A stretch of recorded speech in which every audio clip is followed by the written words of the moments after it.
আপনারা জানেন আজকে মহান বিজয় দিবস, কিন্তু চট্টগ্রাম বিশ্ববিদ্যালয়ের জন্য আজকে এই দিনটি আমাদের জন্য সুখকর হচ্ছে না।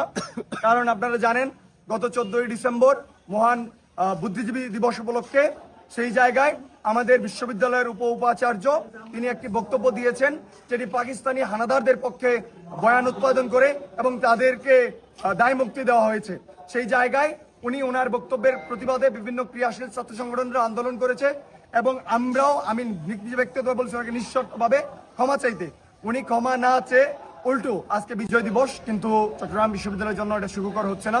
আপনারা জানেন যে আমাদের বিশ্ববিদ্যালয়ের প্রভিসি শামীমউদ্দিন খান বুদ্ধিজীবীদের হত্যার পক্ষে এবং পাকিস্তানি হানাদারদের দায় মুক্তি দিয়ে বক্তব্য দিয়েছেন এবং তিনি তার বক্তব্যে ন্যূনতম দুঃখ প্রকাশ করেননি।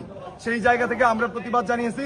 আজকে মহান বিজয় দিবসের প্রোগ্রামে চট্টগ্রাম বিশ্ববিদ্যালয় কর্তৃক আয়োজিত আলোচনা সভা, সেই আলোচনা সভা আমি চাকসুর এজিএস সাহেবুর রহমান তৌফিক এবং হল সংসদের বিভিন্ন নেতৃবৃন্দ যারা মহান মুক্তিযুদ্ধের আদর্শে বিশ্বাস করে এবং শামীমউদ্দিন স্যারের বক্তব্যের সাথে দ্বিমত পোষণ করেছে, তারা আজকে আমরা প্রোগ্রাম বিশ্ববিদ্যালয় দিবসের আলোচনা সভা যেটা ছিল আমরা আজকে বর্জন করেছি। এই বর্জনের মাধ্যমে আমরা এই বার্তাটা দিতে চাই যে আমি চাকসুতে আমরা যে শপথ গ্রহণ করেছি মহান মুক্তিযুদ্ধের আদর্শ, 24-এর গণঅভ্যুত্থান এবং ধর্মীয় মূল্যবোধকে সামনে রেখে এগিয়ে চলবো, সেই শপথের অঙ্গীকার বাস্তবায়নের জন্যই এবং শহীদদের প্রতি শ্রদ্ধা জানানোর জন্যই আমরা আজকের এই প্রোগ্রামটি বর্জন করেছি।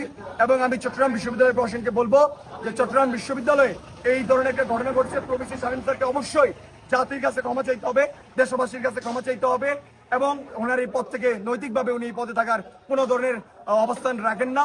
কারণ এই বিশ্ববিদ্যালয়ের পবিত্র চেয়ারে বসে উনি যে এই ধরনের মন্তব্য করেছেন এটা আমাদের অত্যন্ত ব্যথিত করেছে। উনি ব্যথিত না হয়ে নিজে সগৌরবে আজকে যে প্রোগ্রামে উপস্থিত হয়েছেন এবং বিশ্ববিদ্যালয়ের প্রশাসন তাদেরকে যেভাবে দিয়েছেন এবং বিশৃঙ্খল পরিস্থিতির দায়ভার এটা বিশ্ববিদ্যালয়ের প্রশাসনকে নিতে হবে।